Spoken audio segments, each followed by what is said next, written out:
Shabbat Shalom, everyone. We're gathered today on the 30th day of the second month as we comprehend it on our Creator's calendar, which happens to be the 35th day of counting the Omar. And then that lines up with May 9th, 2026 on the Gregorian calendar. We're currently continuing our chronological read-through of the scriptures, and we're on the book of Deuteronomy or Devarim, which is the words or matters. And Moshe has finished up with his recapitulation of everything they've done since since Yahuwah brought him to lead the people out of Egypt, right? And now he's going to be finishing that up, and then we'll have the song of Yahuwah as it was delivered from Yahuwah to Moshe and from Moshe to the people. It says Moses or Moshe encourages the people. He encourages Yahushua. He delivers a law unto the Kohanim to read it in the 7th year to the people. So every Shemitah, every time they had a land Sabbath and they weren't supposed to be working. Elohim gives a charge to Yahushua and a song to testify against the people. Moshe delivers the book of the law to the Leviim to keep. He makes a protestation to the elders. Now, that book of the law that he delivers to the Leviim to keep, they put in a slot in the Ark of the Covenant. And that's that same book that Ron Wyatt actually saw. He witnessed it. He got to look at it, but he did not read it or go into too much detail. It's still there, and it is probably the only written word that I know of anywhere in the world that is still the pure, unadulterated word that was given. There may be more, but I don't actually know of those. So we'll go ahead and continue here. It says, and Moshe finished speaking all these words to the children of Israel and said to them, I am this day 120 years, and I shall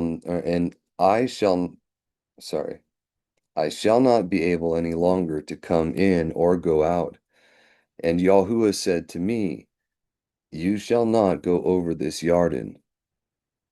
Yahuwah your Elohim who goes before you, he shall destroy these nations before you, and you shall inherit them. And Yahushua that goes before your face, as Yahuwah has spoken. I don't want to worry about making comments about these things. I just want to point out this is a foreshadow of Yahushua being the one that brings us into the land, our Mashiach. Irenaeus in his 5 books against heresies and in his trustees on the demonstration of the apostolic preaching, the only 2 full extent writings that we have available of him yet, but there are extra fragments that are still there. Those 2 both cover these things, and they actually quote parts like this, and they describe it as foretelling in parables the facts of what was true that's going to be fully fulfilled in our Mashiach. Excuse me. So Yahuwah your Elohim, who goes before you, Yahushua that goes before your face. Yahuwah, Yahushua. It's another parable of that. That's literally what he was called throughout the renewed covenant. The Father's name in him that he revealed. Because if you take the time to look into it, you'll see that during the Babylonian captivity, for whatever reasons, his name was not being used as much as it should have. And it became a derogatory term by the heathens against the people to call them Yahoos. So, as he foretold, he was going to take his name out of the mouths of those that were not worthy to have it. And it was the condition of the people at the time. He restored the name. He revealed the name to the people when he came, And he will make it known again, as he plainly says in the renewed covenant times. But to continue here, it says, And Yahuwah your Elohim shall do to them as he did to Sihon and Og, the two kings of the Amorites who were beyond the Jordan, and to their land, as he destroyed them. And remember, it wasn't because we were aggressors and went over and unrighteously attacked them, but you sue for peace first. And when they are unruly and not responding, you are defending yourself. It's a different kind of thing, but you can't be the aggressor and be successful with the Almighty. And Yahuwah has delivered them to you, and you shall do to them as I charged you. Be courageous and strong, fear not, neither be cowardly, neither be afraid before them. For Yahuwah your Elohim that advances with you in the midst of you, neither will he by any means forsake you, nor desert you. And Moshe called Yahushua and said to him before all Yisrael. We went over John Wilson's mission of Eliyahu, where it talks about the identity of all Israel, or all Yisrael, if you will, and its uses throughout Scripture. Here's just one more where it talks about that. It says, Be courageous and strong, for you shall go in before this people into the land which Yahuwah sware to your fathers to give them, or to give to them, and you shall give it to them for an inheritance. And Yahuwah that goes with you shall not forsake you nor abandon you. Fear not, neither be afraid. And Moshe wrote the words of this law in a book, and gave it to the Kohanim, the sons of Lewi, who bear the ark of the covenant of Yahuwah, and to the elders of the sons of Yisrael. And Moshe charged them in that day, saying, After 7 years, in the time of the year of release, in the Feast of Tabernacles, when all Yisrael come together to appear before Yahuwah your Elohim, in the place which Yahuwah shall choose, you shall read this law before all Yisrael in their ears. Having assembled the people, the men, and the women, and the children, and the stranger that is in your cities, that they may hear, and that they may learn to fear Yahuwah your Elohim, and they shall hearken to do all the words of this Torah.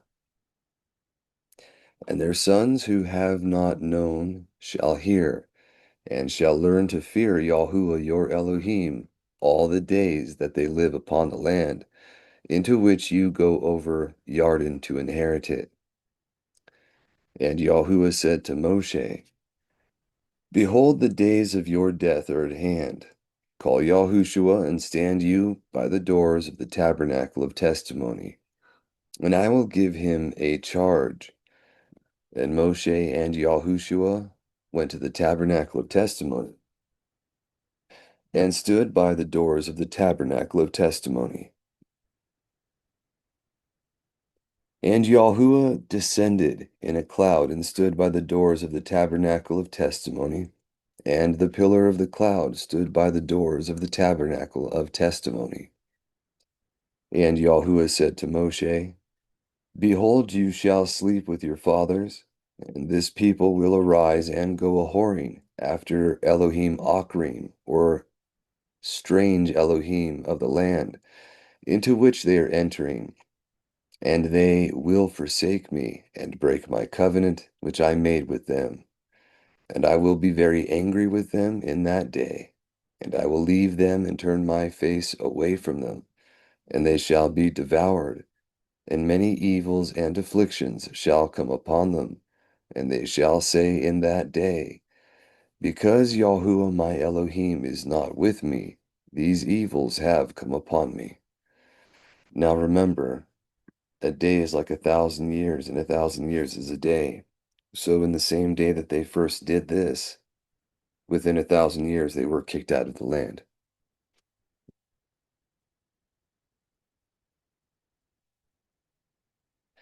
And I will surely turn away my face from them in that day, because of all their evil doings which they have done, because they turned aside after strange Elohim. And now write the words of this song, and teach it to the children of Israel, and you shall put it into their mouth, that this song may witness for me among the children of Israel to their face. For I will bring them into the good land which I swear to their fathers, to give to them a land flowing with milk and honey, and they shall eat and shall be filled and satisfy. Then will they turn after or aside after other Elohim and serve them, and they will provoke me and break my covenant. And this song shall stand up to witness against them, for they shall not forget, for they shall not forget it out of their mouth, or out of the mouth of their seed. For I know their iniquity, what they are doing here this day, before I have brought them into the Tov land which I swear to their fathers. And Moshe wrote this song in that day, and taught it to the children of Israel. And he charged Yahushua and said, Be courageous and strong, for you shall bring the sons of Israel into the land which Yahuwah sware to them, and he shall be with you. And when Moshe finished writing all the words of this law in a book, even to the end, then he charged the Luim who bear the ark of the covenant of Yahuwah, saying, Take the book of this law, and you shall put it in the side of the ark of the covenant of Yahuwah your Elohim, and it shall be there among you for a testimony. For I know your provocation and your stiff neck. For yet during my life with you at this day, you have been provoking in your conduct toward Elohim. How shall you not also be so after my death? Gather together to me, and this is the sons of Louis he's talking about too, where he had the sons of Korach that were swallowed up or consumed by fire, and the ones that partook of with Dabram and Abiram and Dathan, the sons of Reuben, and all of their stuff was swallowed up in the earth, right? But you had contentions for the kahuna and other things going on. It says, Gather together to me the heads of your tribes and your elders and your judges and your officers, that I may speak in the ears or in their ears all these words. And I call both Shamayim and earth to witness against them.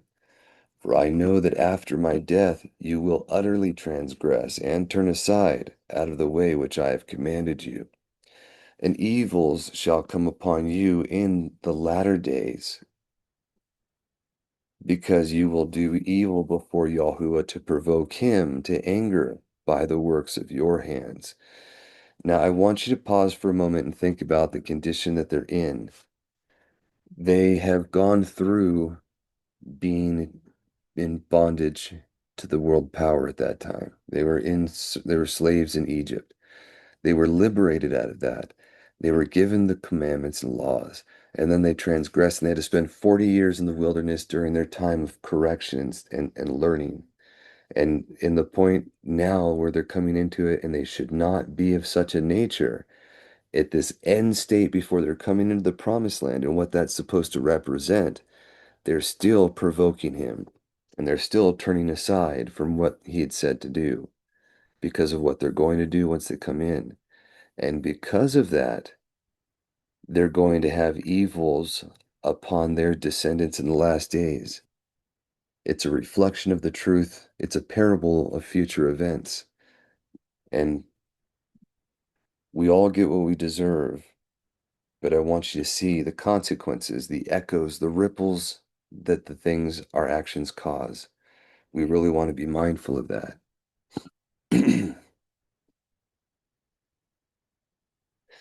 It says, because you will do evil before Yahuwah to provoke him to anger by the works of your hands. And Moshe spoke all the words of the song even to the end, in the ears of the whole assembly. And then chapter 32, this is the song of Moshe here. It says Moses or Moshe's song, which, I'm sorry, that's not right. This is inappropriately titled. It was the song Yahuwah gave to Moshe, but it's more properly Yahuwah's song for them. The song of Moshe was the one that he made himself after the Red Sea crossing. And we know that is the case because it is equated in Revelation with the Song of the Lamb, the Song of Moshe and the Song of the Lamb. And for those of you that might not know, the Song of the Lamb is not in the Bible, but it was in the apocryphal writing of Gad the seer. It's in chapter 1, after the vision that he receives. The Lamb sings it himself, and it is almost word for word. The beginning is right in line with the same Song of Moshe from Exodus. I want to say 16, but I could be wrong with that. Please forgive me. But either way, this is the Song of Yahuwah, which sets forth Elohim's mercy and vengeance. And it's Elohim's mercy and vengeance because of their adultery for calling on other names, right? He exhorts them to set their hearts upon it. Elohim sends him up to Mount Nebo to see the land and die. Now, in the Masoretic text here, if you have a decent version like the Stones to Knock or something to that effect, you will see some of their some of their unique phenomenon that are in the scrolls. Some letters are enlarged and some letters are made very small. In this one, I believe the letter Hey is made very large at one particular point, and I'll try to remember where that is.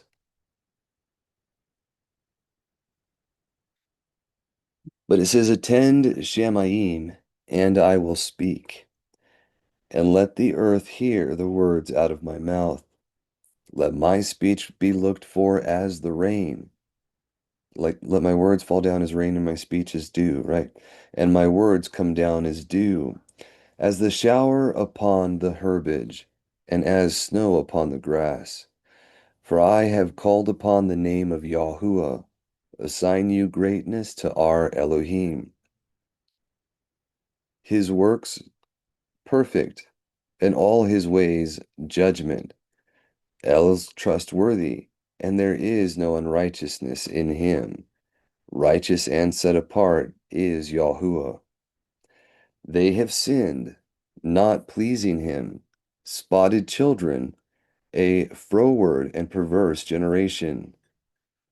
And then this is right here, it usually has the letter hey, like hey, pointing out, pay attention.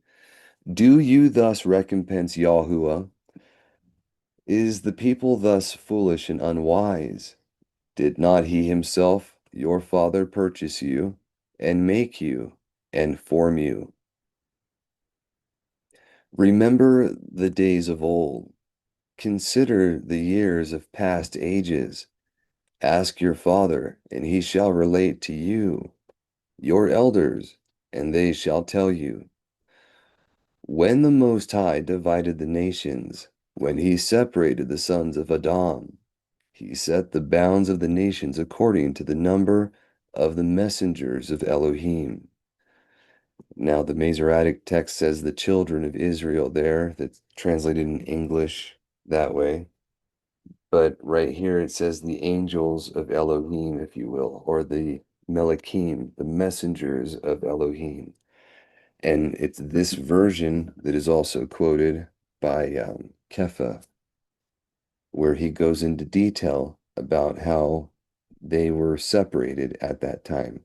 And actually, Father willing, after we read this part, we'll cover that just so you can see you can't just take things and throw it around or make up what you want it to mean or just pick and choose whatever you please. but we have to go by what he told us to do. And if you pay attention, he gave the truth, the full revelation of the truth. Everything that he heard from his father, he gave to his taught ones, and he sent them out to teach that. And they delivered it to the people at those times, who all in their own places set up their own assemblies, where they of their own free volition willingly chose amongst their peers the one to be the overseer. And then they set up the assemblies according to the constitutions and had them function as a body politic, the living temple of his people built in the world. That kind of thing being resurrected is something that I think is going to be required for the truth to reign again. But that's for a different time. The point is, the 70 of the sons of Yaakov that went into Egypt, that's a type, a microcosm of the 70 nations, if you will. And if you realize they've been spread out everywhere, there's a picture there. But that wasn't the direct reference. That wasn't directly what was ever mentioned here. And it's important that we don't just misconstrue things. So, Father willing, as soon as we finish this part, I'll share with you where that's mentioned, and we'll cover that again in the recognitions of Clement. And you can make for yourself your own determinations there. This is in his people, Yaakov, he who has what's coming at the hill of what he's doing, right? The non-maliciously evil. But and his people, Yaakov, became the portion of Yahuwah, Yisrael, he who strives with min and El and overcomes, right? The prince of El was the line of his inheritance. That word is the lot, Chabol. It also is like the line or the district, if you will. Kind of like the District of Columbia.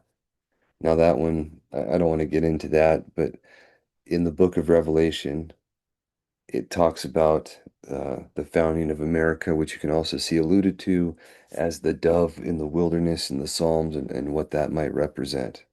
But the District of Columbia is literally the district of the dove.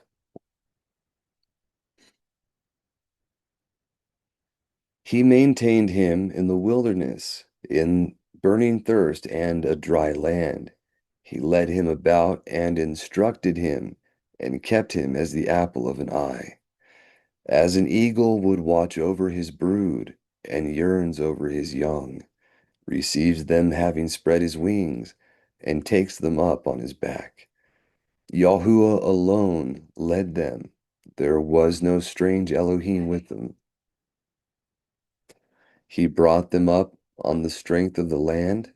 He fed them with the fruits of the fields. They suckled honey out of the rock, and oil out of the solid rock, butter of cows and milk of sheep, with the fat of lambs and rams, of calves and kids, with fat of kidneys of wheat, and he drank wine, the blood of the grape. So Jacob ate and was filled, and the beloved one kicked. Now here you see where Jacob is called the beloved, like the beloved one. And if you've followed along with us and you've read through the book of Yobelim, you'll see why he was the beloved and Edom was hated, or Esau was hated, as it mentions in the foretellers. It's because of their heart dispositions and how they chose to be. This is so Jacob ate and was filled, and the beloved one kicked. But my point was here, we are his body. The beloved in scripture is our Mashiach, but we are like his body, and you can see it equated in our forefather Jacob here. So Jacob ate and was filled, and the beloved one kicked. He grew fat. He became thick and broad. Then he forsook the El that made him, and departed from Elohim his deliverer. They provoked me to anger with strange Elohim. With their abominations they bitterly angered me. They sacrificed to demons and not to El, to mighty ones whom they knew not. New and fresh came in, whom their fathers knew not. And that's the key. If you don't find it's the same ones that Abraham, Yitzhak, and Yaakov venerated, the Yahuwah, Elohim of the heavens, and the messenger of his presence that went before them, right? If it's not those ones that they knew and spoke of freely, then you have the wrong ones.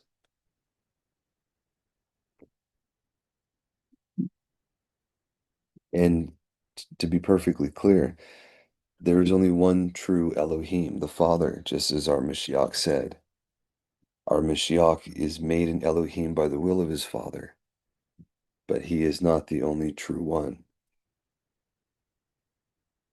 It says, you have forsaken El that begot you, and forgotten Elohim who feeds you. And Yahuwah saw and was jealous, and was provoked by the anger, or by the anger of his sons and daughters, and said, I will turn away my face from them, and will show them what will happen to them in the last days. For it is a perverse generation, sons in whom is no faith, no amunah. That's trustworthiness, meaning they're breaking trust. They're not keeping the covenant that he gave to our forefathers.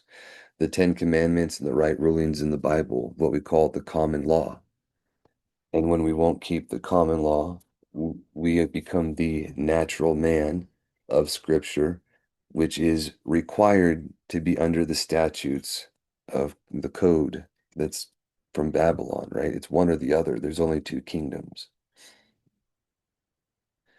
They have provoked me to jealousy with that which is not Elohim. They have exasperated me with their idols, and I will provoke them to jealousy with them that are not, that are no nation. I will anger them with a nation void of comprehension. For a fight, think about that. What nation is void of comprehension that is breaking us, right? That is not really a nation, right? Something interesting there. For a fire has kindled, or has been kindled out of my wrath. It shall burn to hell below, or the grave below. It shall devour the land and the fruits of it. It shall set on fire the foundations of the mountains. I will gather evils upon them, and will fight with my weapons against them. Consumed with hunger and the devouring of birds, and there shall be irremediable destruction. I will send forth against them the teeth of wild beasts, like the wolf, the lion, the bear, right? And the eagle, the hawk, the vulture, and the rage of serpents creeping on the ground. Without the sword shall bereave of them children, and terror out of the secret chambers. The young man shall perish with the virgin, the suckling with him who has grown old. I said, I will scatter them, and I will cause their memorial to cease from among men. Now, this might be the second witness to the fact that Israel, the name of Israel, would be remembered no more, it'd be forgotten for a time. And it was actually, if you remember in the Psalms, it was a conspiracy of Edom and others to cause the name of Israel to be remembered no more, right? Edom is spiritually Rome. I don't mention these things to have people become angry at any particular people or to want to induce fighting or to cause anyone to be upset. My whole point is sharing the truth, what is literally being revealed by the truth in his words. And it's only by what he said that we should interpret them, which is what I'm trying to do for myself and sharing it with others. It says, were it not for the wrath of the enemy, lest they should live long, lest their enemies should combine against them, lest they should say, our own high arm and not Yahuwah has done all these things. It is a nation that has lost counsel, neither is there comprehension in them. They had not sense to comprehend, and you comprehend by doing his word. It's automatic, but it's a catch-22. You won't get it unless you do it. Let them reserve these things against them or against the time to come. How should one pursue 1,000 and two rout tens of thousands if Elohim had not sold them and Yahuwah delivered them up? For their Elohim are not as our El, but our enemies, void of comprehension.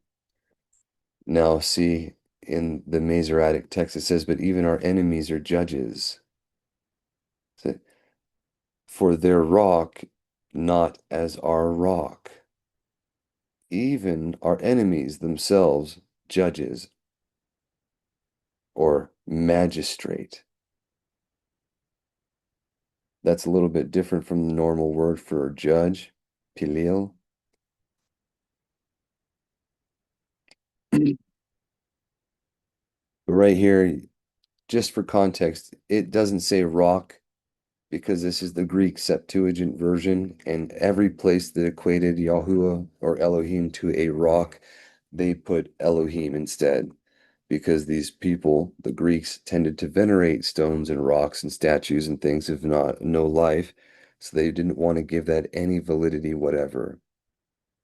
It doesn't mean that they tampered with the word. It was for the benefit. He was condescending himself for the benefit of those people. But it should say, for their rock is not as our rock, but our enemies. It says this is void of comprehension, which is an interesting thing. It is true.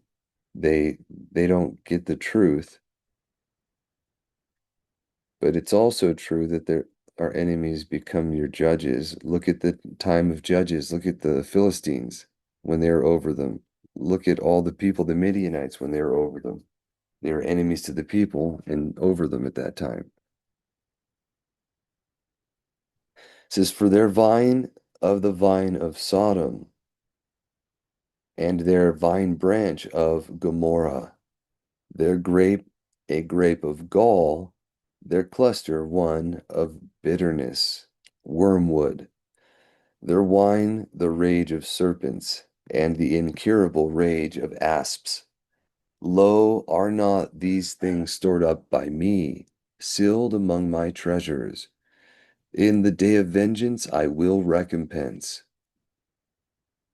And a nation does not outlive its iniquity. They have to be corrected in this life. They don't have an eternal well-being. People do. Nations do not. Every nation will fall to his. He will become absolute sovereign of the world, right? But in the day of vengeance I will recompense, whensoever their foot shall be tripped up. For the day of their destruction near to them, and the judgments at hand are close upon them. I believe this part is one of the verses that was quoted by that gentleman who lit that fire of the Great Awakening in America with his sermon, uh, the the sinners in the hands of an angry El. There we go. It says, for Yahuwah shall judge his people and shall be comforted over his servants, for he saw that they were utterly weakened and failed in the hostile invasion, and were become feeble. Now, you might not be aware of what hostile invasion we are weakened by right now and have become feeble with, but Ob willing, we're going to be going over that shortly, just so no one's in the dark about what's going on and where you can read these things and learn about it for yourself. And Yahuwah said, where are their Elohim on whom they trusted? the fat of whose sacrifices you ate, and you drank the wine of their drink offerings. Let them arise and help you, and be your protectors. Behold, behold that I am, and there is no El apart from me. I kill, and I will make to live. I will smite, and I will heal, and there is none who shall deliver out of my hands. And this is the one thing that I want everyone to take away. There is absolutely no power that contests with the Almighty. There's no one to compare with him. There is no one his equal, no one that can question what he does. He is absolutely sovereign over everything in existence. That being said, people have often come up with some very horrible ideas in their mind in regard to that, and I, I would encourage everyone to be very careful in their thinking. Kepha mentions in the recognitions explanations for all of the hard and troublesome things that can come with an absolute sovereign who's Tov and yet righteous, and why he can be in absolute power and in full control, and yet you can see things the way they are today. It does not seem like it is necessarily beneficial. And that's even mentioned in Ecclesiastes, right? That there's a higher than high ruling over things and knows all, even if you see unrighteous judges oppressing the poor righteous man, right? There are reasons for these things, and there's also remedy.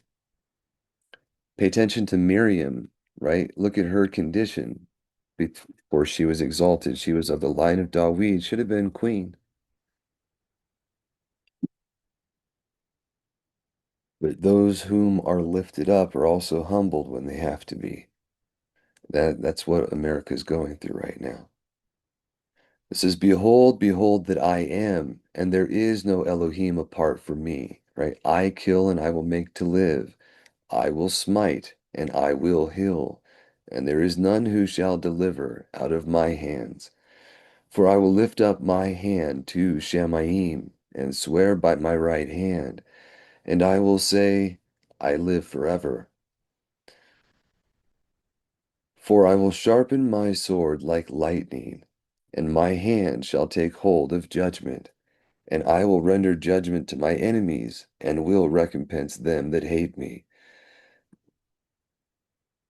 Now, if you want to see the fulfillment of this, where it goes into detail about that and who's doing it, that would be in the wisdom of Shalomo, or the Hokmah Shalomo, where he talks about when Yahushua was going to return, when Yahuwah comes down in judgment, he's going to have all of nature fighting for him. Lightning bolts, like his true arrows, will go and strike exactly where they're supposed to be. It's going to be a very awesome and terrible sight to see.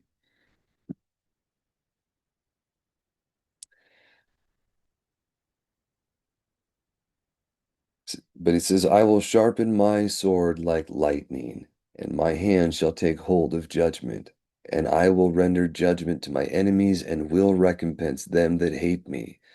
I will make my weapons drunk with blood, and my sword shall devour flesh, with the blood of the wounded, and from the captivity of the heads of enemies that rule over them. The hairy heads, it mentions, right, in a different place.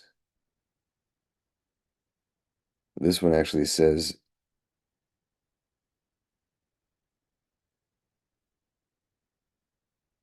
it's the of the slain of the captains from the beginning of revenges upon the enemy. But it talks about in a different version the hairy scalp of my enemies, and that is equated to, if it's associated with Edom or Esau, which is the hairy one, right? You'll have to look back in Genesis or Bereshit to go over the narrative to see that he was hairy while Yaakov was not.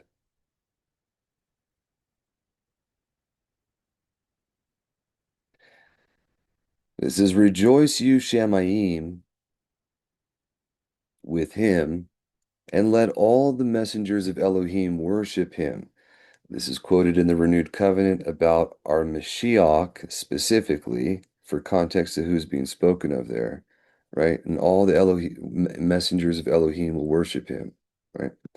Rejoice, you nations, with his people, and let all the sons of Elohim strengthen themselves in him, for he will avenge the blood of his sons, and he will render vengeance and recompense justice to his enemies, and will reward them that hate him, and Yahuwah shall purge the land of his people. Meaning he's going to purge the, the land of his people, not he's going to remove his people from the land, right? It's the land of his people that he's going to purge. And Moshe wrote this song in that day and taught it to the children of Israel. And Moshe went in and spoke all the words of this law in the ears of the people. And Yahushua, the son of Nun, and Moshe finished speaking to all Israel. And he said to them, take heed with all your heart to all these words, which I testify to you this day, which you shall command your sons to observe and to do all the words of this law. For this is no vain word to you, for it is your life. Our Mashiach is our life, and he is the word. And our life would be lifted up before us, and we would not regard our life or recognize our life. That was directly mentioned to be a foretelling about the impalement of our Mashiach and they're not recognizing who he was. And that was also just, it was explained by Irenaeus in his Against Heresies. Excuse me. For this is no vain word to you, for it is your life, and because of this word, you shall live long upon the land into which you go over Yarden to inherit it. And Yahuwah spoke to Moshe in this day, saying, go up to Mount Abarim, this mountain Nebo, which is in the land of Moab over against Jericho, and behold the land of Canaan, which I give to the sons of Israel, and die in the mount whither you go up, and be added to your people. As Aharon your brother died in Mount Or, and was added to his people, because you disobeyed my word among the children of Israel at the waters of strife of Kadesh, in the wilderness of Sin, because you set me apart not among the sons of Israel. You shall see the land before you, but you shall not enter into it. All right, and then that would be moving on, I believe. We got one more there. Okay, we'll read this one. Oh, we've got two more. Please forgive me. All right, well, I said I would do that, so let me pause real quick and find that reference for you, and then we'll cover it. So just one moment. All right, thank you for the segue here. Please forgive us for any issues that you might have. But this is from the Recognitions of Clement. I believe this is book 2 in chapter 41. We're going to be reading this one and the next chapter just for context. Kepha, Shimon Kepha, or Simon Peter, as he's mostly known, is having debates or discussions with Simon the magician. And he was sent there by Yaakov, the overseer of the assembly at Yerushalayim, to try to help restore the people back to the belief and unity in the truth, where Simon has, through his discourses led them into some apostle, some weird thinking because he is a Gnostic. But I highly recommend this writing. It's amazing. I do want to caution you, you're accountable for the things that you read and learn, so you have to be very mindful, to be very reverential with what he's trying to teach there. But there's I highly recommend Jackson Snyder's version and the Syriac version of the Recognitions of Clement. If I'm able to, I will put description or I'll put a link in the description here for both versions for free.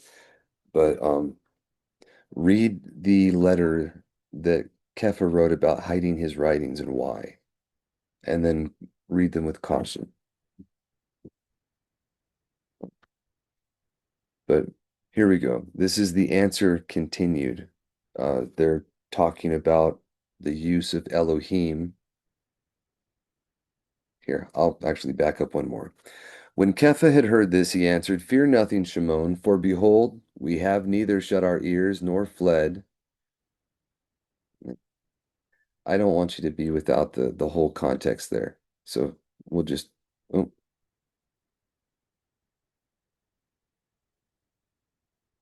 excuse me. My computer is glitching out for a moment. I'm gonna have to pause and see if I can't get that to look right.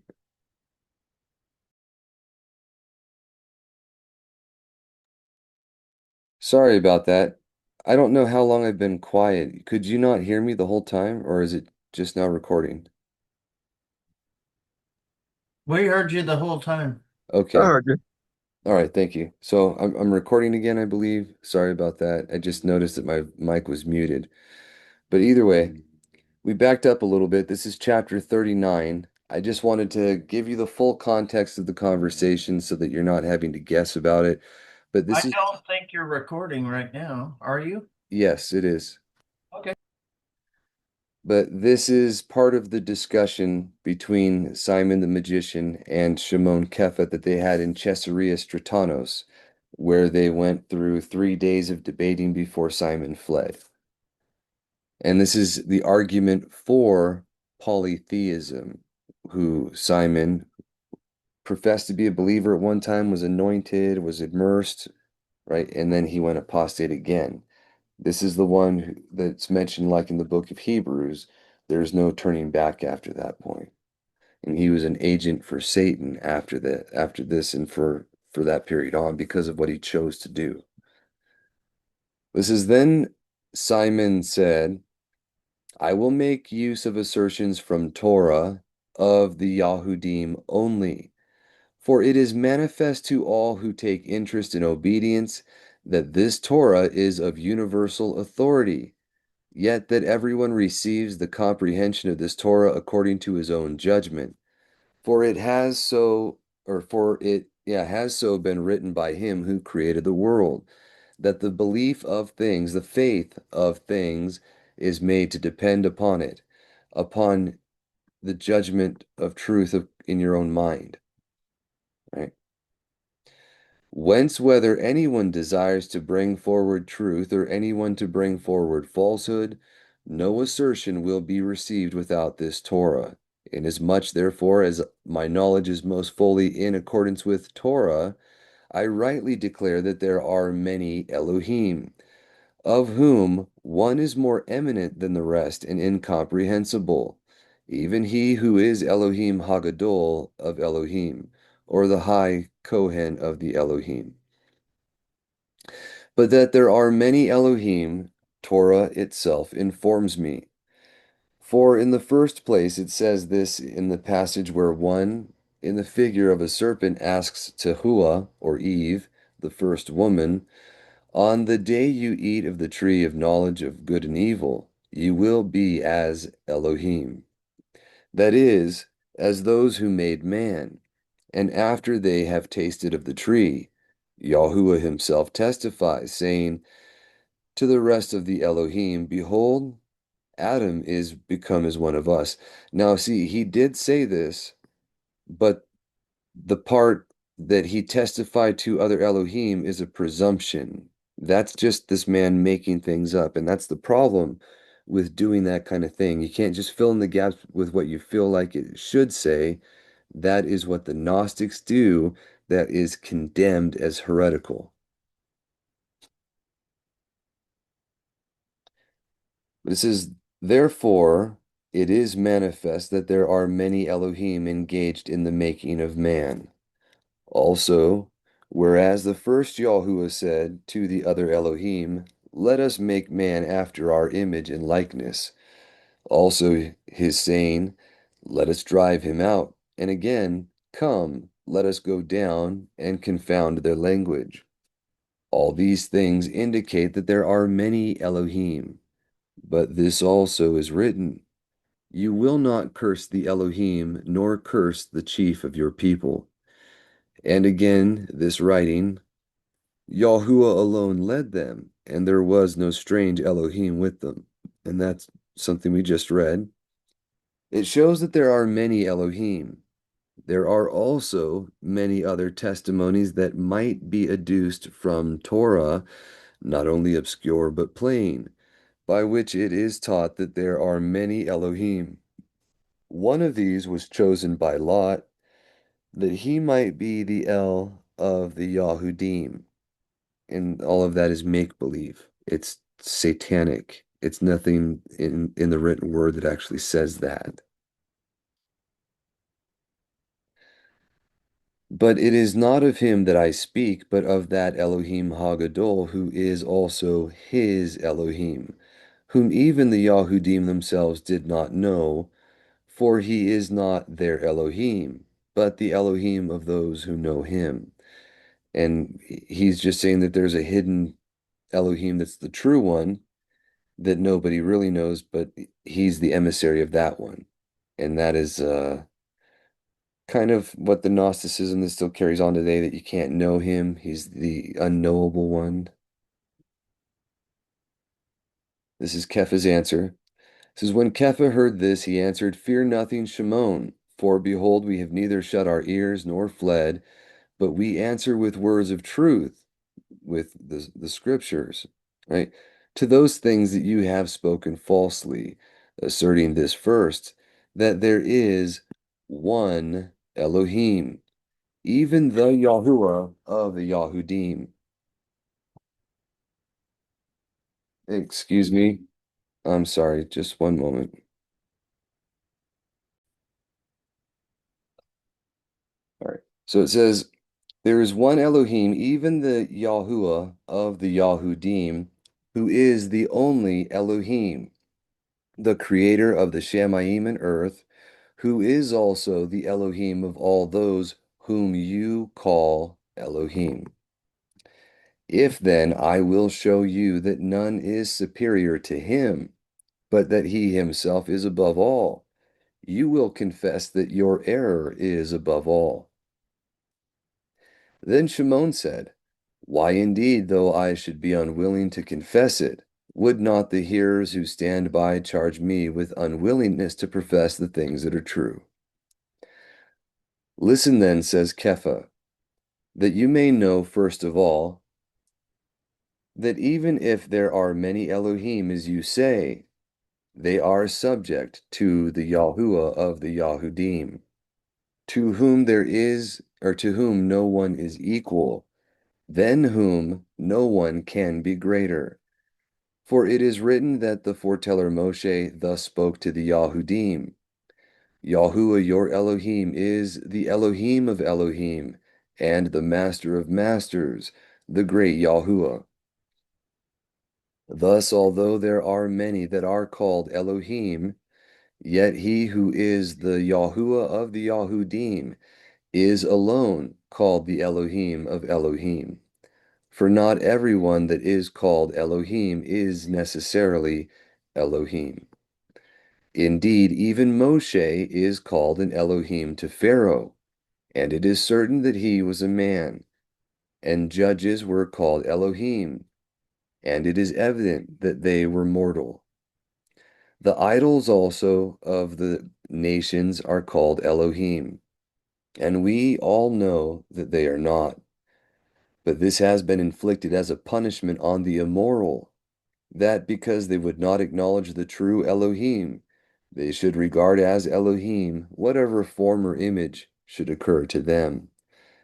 Because they refused to receive the knowledge of the one who, as I said, is Elohim of all, therefore it is permitted to them to have as Elohim those who can do nothing for their worshippers.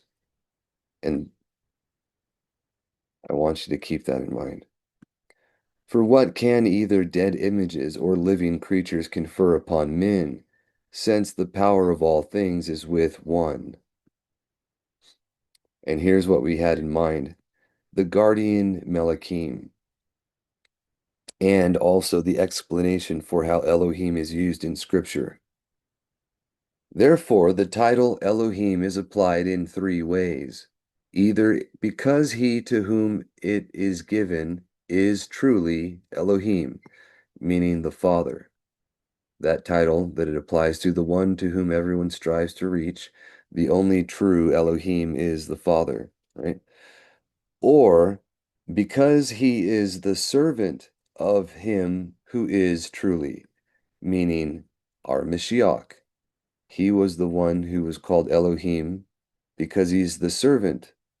Behold my servant in whom I've trusted, right? From Yeshayahu. He's the suffering servant. But he also, as he saw, so he did. And as he was made an Elohim, so he made Moshe an Elohim because he was a servant. I'm hoping that you can see how that picture, like the hand in the glove thing kind of works, right? And then the next one, or sorry, to continue that, or because he is the servant of him who is truly, and for the honor of the sender, that his authority may be full, he that is sent is called by the name of him who sends, as is often done in respect of messengers. For when they appear to a man, if he is wise and intelligent man, and you can see examples of this in scripture, Jacob, what is your name? Manawak, and what is your name? Who is it that appeared to me? Right? For if he is a wise and intelligent man, he asks the name of him who appears to him, that he may acknowledge at once the honor of the sent and the authority of the sender. For every tribe has a messenger or a melech, to whom Yahuwah has committed the government of that tribe. And these are the sons of Elohim that were given dominion in the beginning. And when one of these appears, although he be thought and called Elohim by those over whom he presides, yet being asked, he does not give such testimony to himself. For Yahuwah El Shaddai, who alone holds the power of all things, has divided all the tribes of the earth into 72 parts.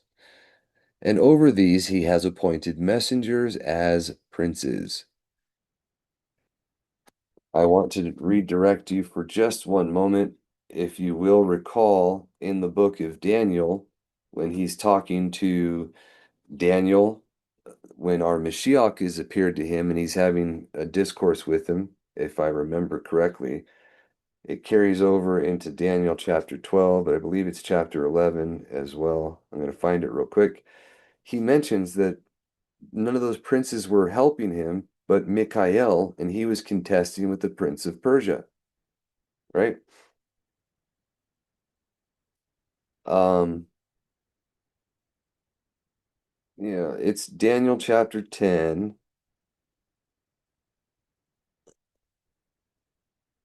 and I'm just going to read verse 22 and 21. It says, "And he said, Do you know why I have come to you? And now I return to fight with the head of Persia, or the prince of Persia. And when I have left, see, the head or prince of Greece shall come. But let me declare to you what is written in the scripture of truth. And there is not one strengthening himself with me concerning these, except Michael, who is like El, your head." And we learn from the shepherd of Hermas that Michael is over the righteous remnant of his people who have not, or who are not sinning. He's gone after the lost sheep, but Michael is over the righteous remnant, and he is the messenger of might who will not allow them to be overcome. Right? But let me finish this real quick.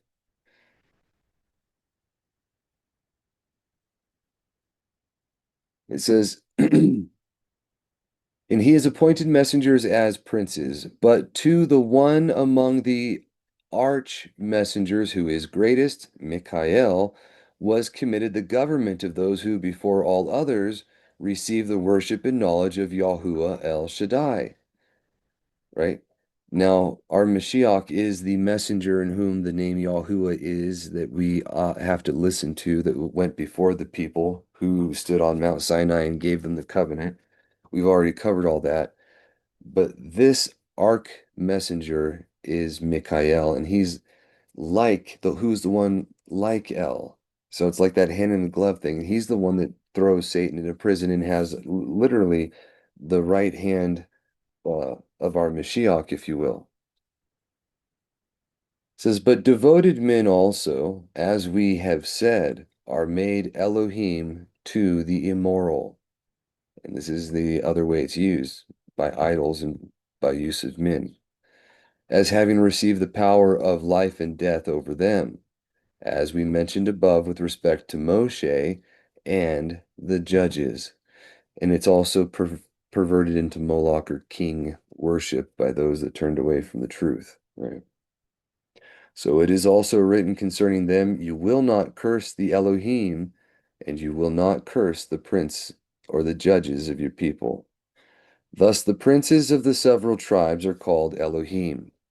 But Mashiach is King of kings, who is judge of all. Therefore, neither messenger nor men nor any creature can be truly Elohim, for as much as they are placed under authority, being created and changeable. Messengers, for they were not and are. Men, for they are mortal. And every creature, for it is capable of dissolution, if only he dissolve it who made it. And therefore he alone is Elohim Emet, or Elohim in truth, or the true Elohim, who not only himself lives, Kepha calls him the self-existent one who did not come into being, right? But also bestows life upon others, which he can also take away when it pleases him. All right, now I didn't want to go too much in detail there, but that he's not finished with his refutation of polytheism. However, that's not what we were meant for doing today, so I'm going to go ahead and get back over to our reading of Deuteronomy, if you don't mind. And we're currently on chapter 33. This is on the majesty of Elohim, the blessings of the 12 tribes, the excellency of Yisrael, the fullness of what will come. Now, I want you to see, he just foretold a sorry state for his people in the last times because of what the condition of what they were doing and ultimately what we ourselves have been doing to cause that to be. But it's always coupled with the promises of his blessings, the return for repentance, and his majesty. Always and this is foretelling the future of the things about where his children would be. Um, we've covered this before in a few places, but we'll give more detail to it specifically when it has time. Um, I don't think we can do it justice, if you want to call that today, but I will try to point out generally where some of the 12 tribes have gone. I shared a excerpt today. Oh, there it is. The same gentleman that wrote the book on the heraldry and where the heraldry shows where the 12 tribes have traveled to, W.H. Bennett. He also wrote a book called The Story of the Celto-Saxon Israel, and it's pretty decent. He was alive from 1899 to 1990. He was of the Knights of Orange, or of the the the group, the same group that Charles Chiniquy was a member of, but it was a fraternal order of Protestants that fought to keep liberty and freedom of religion. So it's something that most people have no idea about today. Either way, he wrote a book about our heritage, and there was one interesting quote that I just shared with my family. I don't know if I shared it in our chat, but I want to read it real quick and I'll share it. It says, perhaps the leading Christian theologian at the dawn of the 18th century was the noted French minister and Huguenot refugee Jacques Abadie. In 1723, Abadie published his commentary on the Book of Revelation entitled, quote, The Triumph of Providence, unquote.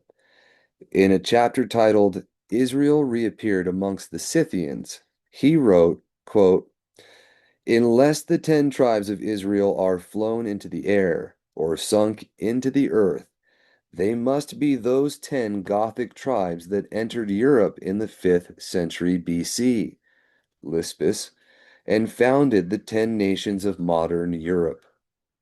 If the 10 tribes are the people of Europe, or if they are a part of them, one cannot doubt but that they have flourished like a lily and pushed forth branches as the cedars of Lebanon. Lispis. But if the 10 tribes did not return to Elohim in the conversion of Europe, all the oracles which have controlled the destiny of this people are without fulfillment. Unquote. Meaning, as far back as 1723, this man could see the evidence of the fulfillment of foretellings being completed by the peoples there. Now, I've talked about it quite candidly because the Father has allowed me to see these things, but I'm not special. I'm not better than anyone else today that can read. I just asked for help and took the time to study. Every one of us can do these things, and I'm trying to point out where you can learn about them more.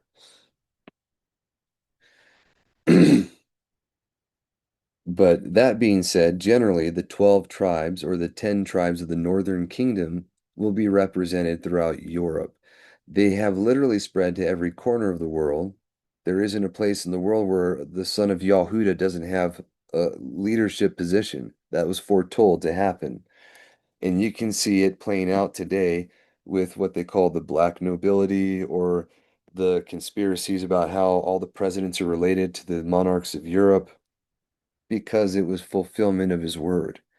It's contrived to be a contrivance of the adversary, but he can only kill, steal, and destroy. He cannot create, and he has no power. So either way, it says, and this is the barakah or blessing with which Moshe, the man of Elohim, blessed the children of Yisrael before his death. And he said, Yahuwah is come from Sinai and has appeared from Seir to us, from from the place where Edom is to us. I want you to keep that in mind. Now, if you look at it geographically, we know that the Sinai that he's speaking of is the Sinai in Arabia.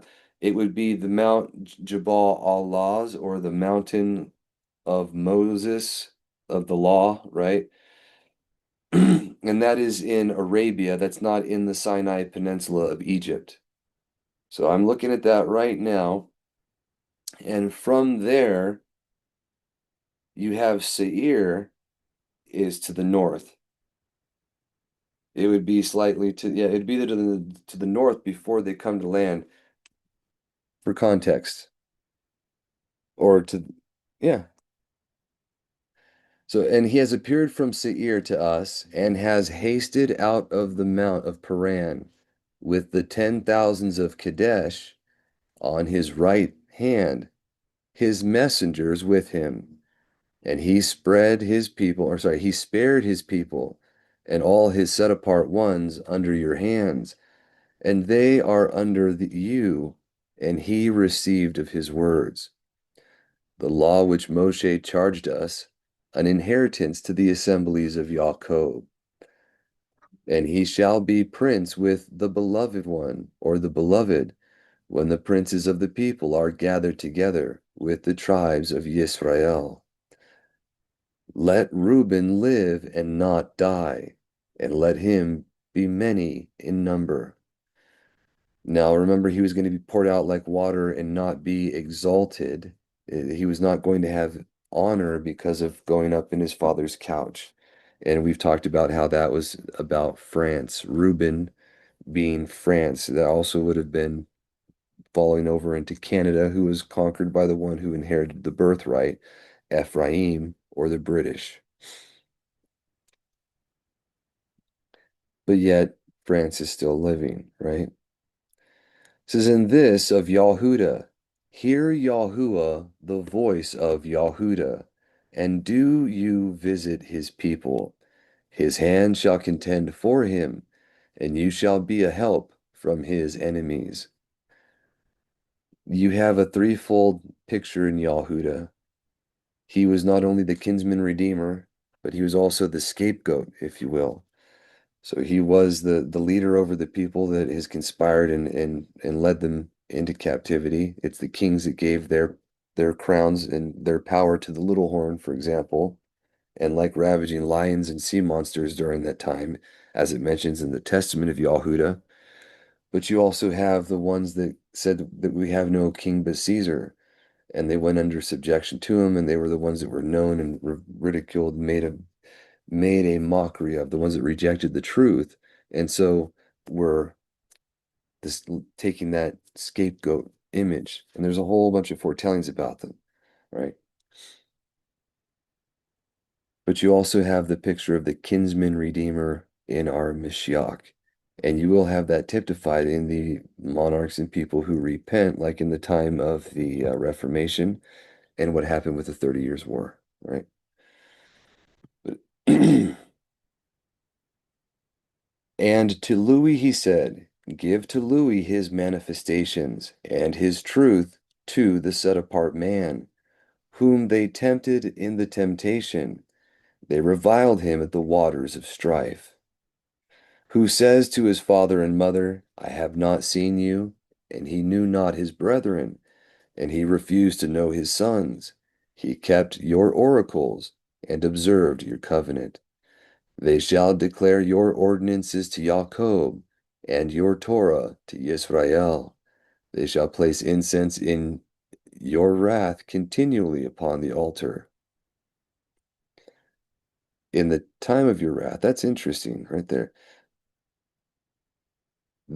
This one does not say that at all. They shall put incense before you, the whole burnt sacrifice upon your altar.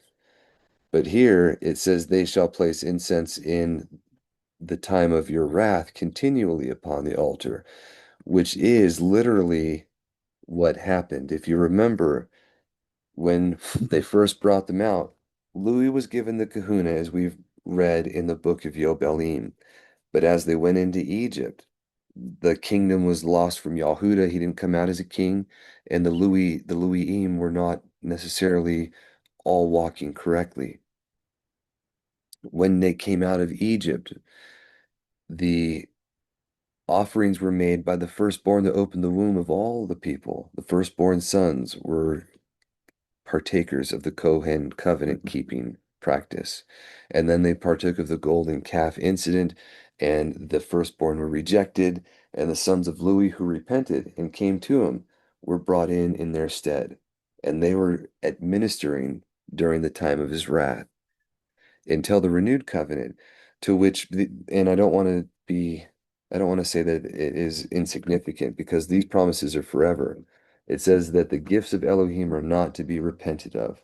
So just as a son of Louis served him in the original covenant times, every son of Louis that chose to could serve him in the renewed covenant times. And you can see examples of that in the book of Acts, where a number of the Kohanim repented and turned to the truth. The apostolic constitutions explicitly talks about how we keep the festivals with the calendar according to how the believers that are of the circumcision are keeping it. And then you see the example of Barnabas, who was a Levite from Crete, if you will. He sold his property, dropped it at the feet of the emissaries, and became one.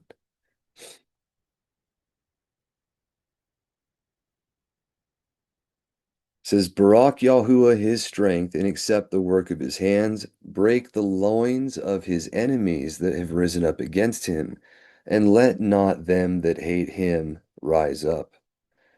And to Benjamin he said, the beloved of Yahuwah shall dwell in confidence, and Elohim overshadow him always, and he rested between his shoulders, which is the condition of what you saw with Benjamin there in the land, and also uh, a type and picture of what you can see with um, maybe with Shaul slightly, but I was thinking more with him resting between his shoulders. That reminded me more of Lazarus or Eleazar, but I don't believe he was of Benjamin.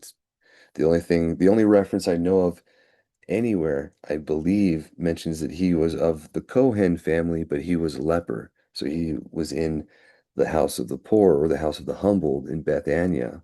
outside of the city until he was healed of his leprosy.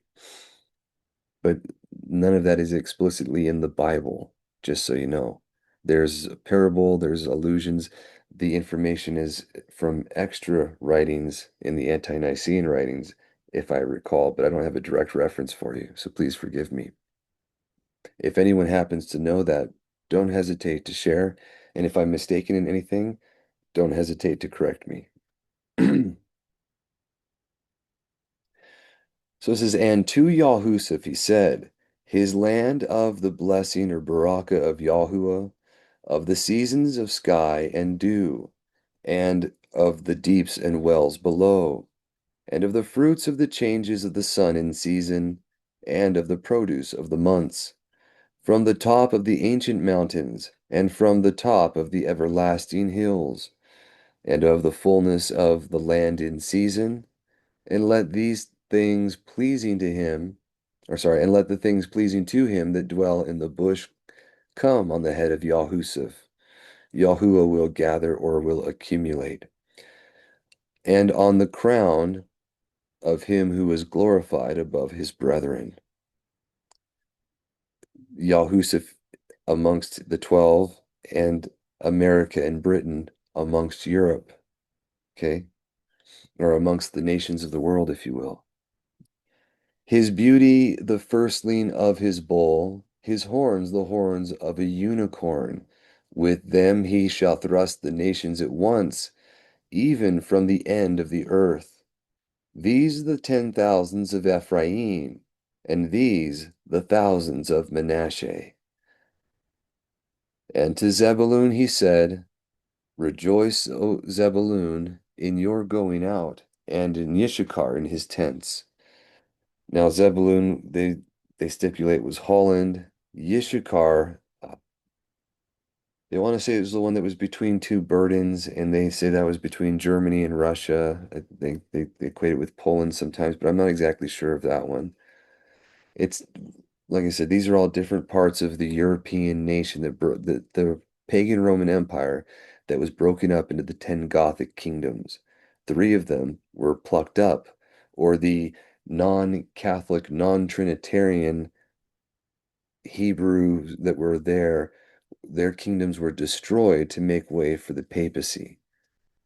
And that was what was foretold in Revelation and in Daniel. It says, they shall utterly destroy the nations, and you shall call there and there offer the sacrifice of righteousness. For the wealth of the sea shall suckle you. And that would be Holland with their Dutch trading company, right? And so shall the marts of them that dwell by the sea coast. And to Gad, which we've equated to Spain and the South America, they also went to the Philippines. You got to think about the conquistadors, right? Or I do believe this is what we'd be calling the Hispanics in general, but I could be wrong on all in that every nuance. I think generally that was Gad though. And you can find that Gad was going to South America and in Spain in the book of Tay Taffy. And to Gad he said, blessed be he that enlarges Gad. As a lion he rested, having broken the arm of the ruler, and the ruler. And he saw his first fruits, that there the land of the princes gathered with the chiefs of the people was divided. Yahuwah wrought righteousness and his judgment with Yisrael. Okay, and then I want to go over here and read this version because it's a little different. It says, of Gad he said, blessed is he that enlarges Gad. He dwells as a lion and tears the arm with the crown of the head. The Inquisition and the conquistadors, right? And he provided the first part of himself because there the portion of the lawgiver was seated. And he came with the heads of the people. He executed the justice of Yahuwah, or the righteousness of Yahuwah, and his judgments with Yisrael. All right, a little different there. And to Dan he said, Dan is a lion's whelp, and shall leap out of Bashan.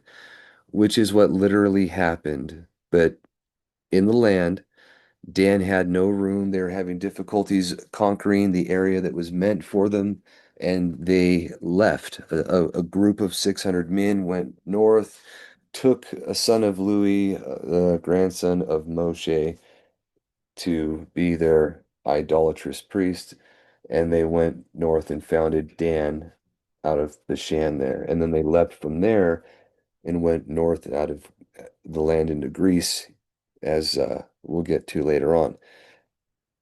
In the spiritual application of this, they're like a lion's whelp, so they're helping the rulers also, and that was the young lion that tears the prey.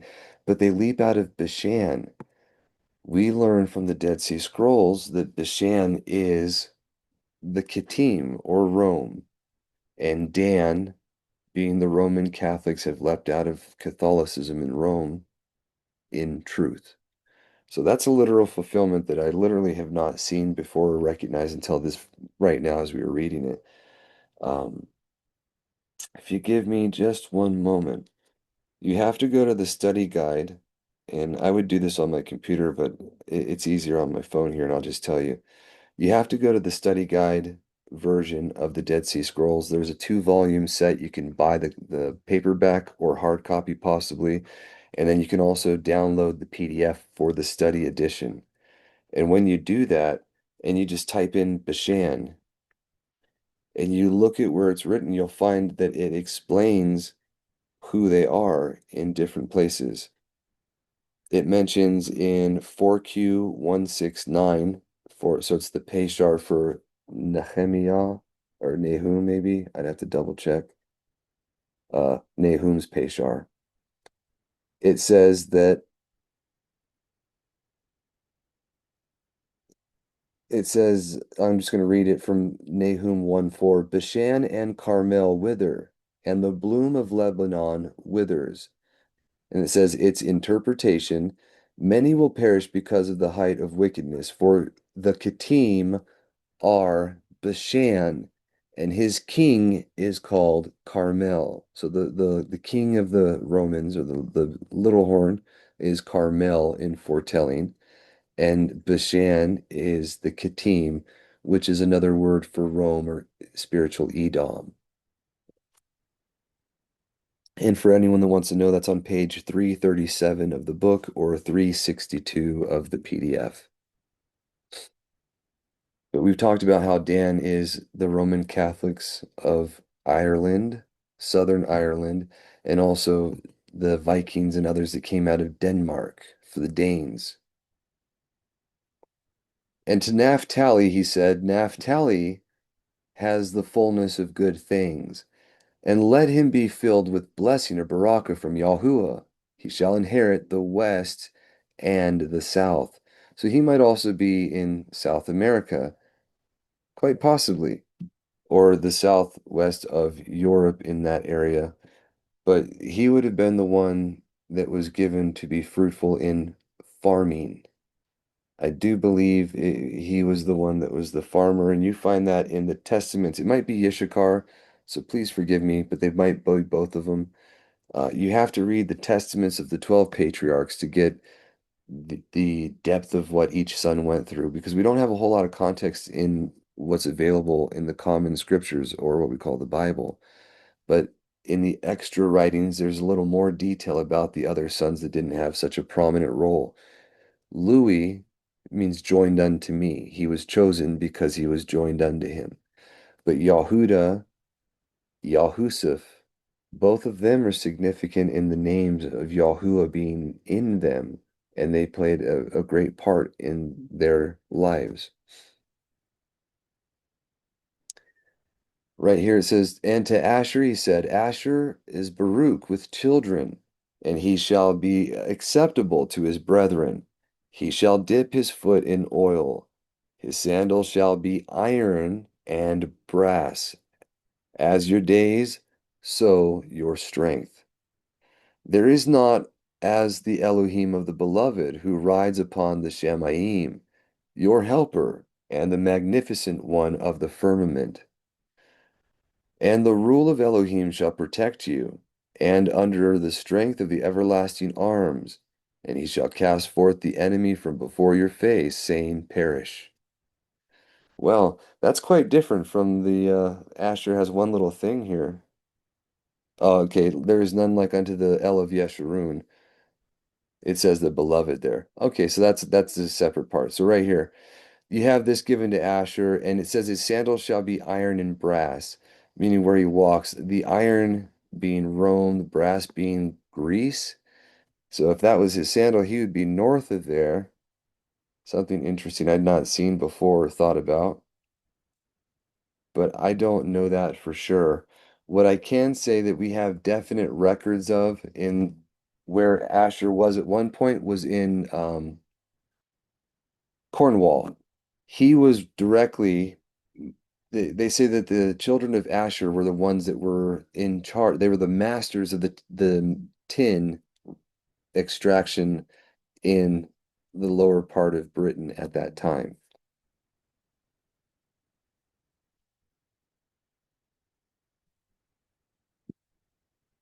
It says, and there is not any such as the El of Yeshurun or the beloved, who rides upon the Shamayim, your helper, and the magnificent one of the firmament. And the rule of Elohim shall protect you, and under the strength of the everlasting arms, and he shall cast forth the enemy from before your face, saying, Perish. And Yisrael shall dwell in confidence alone on the land of Jacob, with corn and wine, and the sky misty with the dew upon you. And remember, let my speech come down as rain, my words drop down as like dew on the tender grass. Baruch are you, Yisrael, who is like unto you, the people delivered by Yahuwah. Your helper shall hold his shield over you, and his sword your boast. Remember, the sword of Elohim is his word. And your enemies shall speak falsely to you, and you shall tread upon their neck.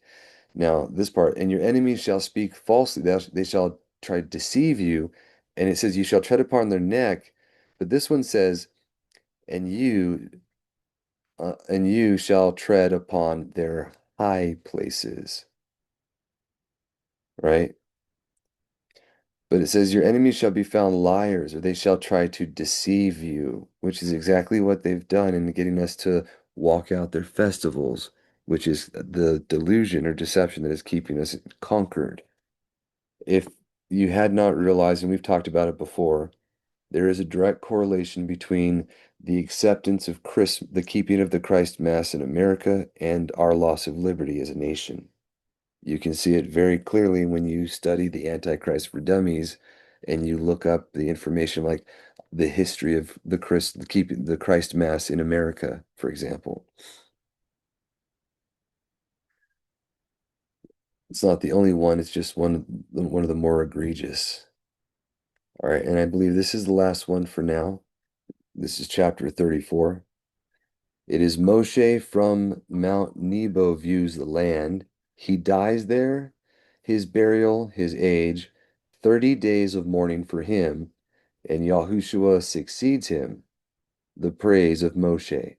And what we don't have here, but we know of from other parts of the scriptures, is that Moshe, his body was contended over with a messenger and Satan, Michael, to which Michael said, Yahuwah rebuke you at that time, and didn't revile or curse him.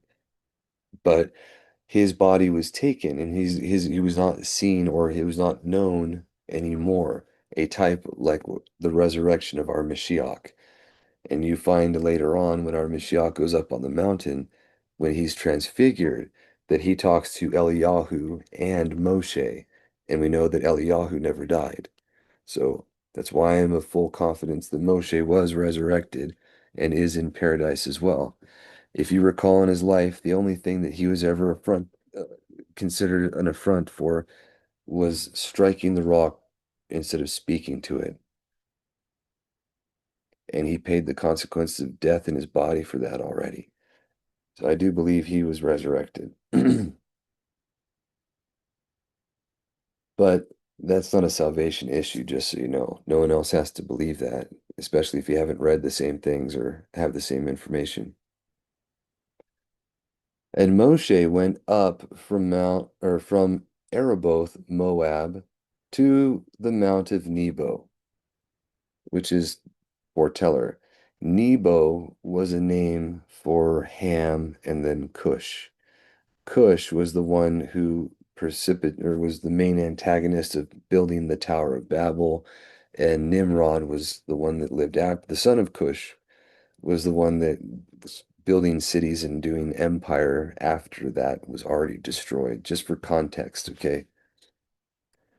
These are the first three generations after the flood that were deified men. And Moshe went up from Arabboth Moab to the Mount of Nebo, to the top of Pisgah, which is before Jericho, and Yahuwah showed him all the Mount of Gilead, to Dan, and all the land of Naphtali, and all the land of Ephraim and Manasseh, and all the land of Yahudah, to the farthest sea, and the wilderness, and the country round about Jericho, the city of palm trees, to Zor. And Yahuwah said to Moshe, I just had this idea. You remember at the beginning of our Mashiach's ministry, Satan took him up onto a high mountain and showed him all the reigns of the earth in a moment of time. And this is like an inversion of that, where it's not Satan, but it's our creator bringing Moshe, who's a type of like our Mashiach, up to the mount to show all the nations in the land in a moment of time, right? Just a picture there. But again, it's an inverted picture. This is at the end of his life, while it was at the beginning of our Mashiach's ministry. So there's some differences. But it says, and Yahuwah said to Moshe, this is the land of which I swear to Abraham and Isaac and Jacob, saying, to your seed will I give it, and I have showed it to your eyes, but you shall not go in there. So Moshe, the servant of Yahuwah, died in the land of Moab by the word of Yahuwah. And they buried him in Ai, near the house of Peor or Phagor, and no one has seen his sepulchre to this day. And Moshe was 120 years old at his death. His eyes were not dimmed, nor were his natural powers destroyed. The Torah of Moshe, right, will never be dimmed. And the children of Israel wept for Moshe in Arabboth of Moab at Yarden near Jericho 30 days. And this would have been the 30 days of the 12th month here, right? And the days of the sad mourning for Moshe were completed. And Yahushua, the son of Nun, was filled with the Ruach of knowledge of Moshe. Or, sorry, for Moshe had laid his hands upon him, and the children of Israel hearkened to him. Now, I want you to see that. He was immersed in the waters of the Red Sea, crossing like all the children. But he had Moshe lay his hands on him and anoint him, just as the Ruach was taken off Moshe and put on the elders of the people. And to them is given knowledge and comprehension, right? Just a picture there. But all of the taught ones of the renewed covenant were to be immersed and then have the hands laid upon them by those that were approved, that had the Ruach, so they could be imparted with it. And the children of Israel hearkened to him, and they did as Yahuwah commanded Moshe. And there rose up no more a foreteller in Israel like Moshe, whom Yahuwah knew face to face, in all the signs and wonders. And that's the thing. Our Mashiach is the only one in the entire existence of all creation who can behold the face of the Father and speaks to him face to face. No messenger can perceive his face. No one else can look upon him. No man can perceive him and live. Right? So, in all the signs and wonders which Yahuwah sent him to work in Mitzrayim on Pharaoh and his servants and all his land, the great wonders and the mighty works which Moshe displayed before all Israel. And these are just like the great works that our Mashiach came to do, except while these were plagues against the wicked, our Mashiach brought deliverance to the righteous, right? Salvation, healing, life from the dead. And again, that's also covered in the writing from the Dead Sea Scrolls about the two Ruachot, the two spirits that are in man, and what will be the condition of people based on what spirit is in them at the time of their visitation. So I thank you all for your time. You have a great week ahead. Shavua Tov. You have a great rest of your day. Shabbat Shalom. And we will talk to you next time.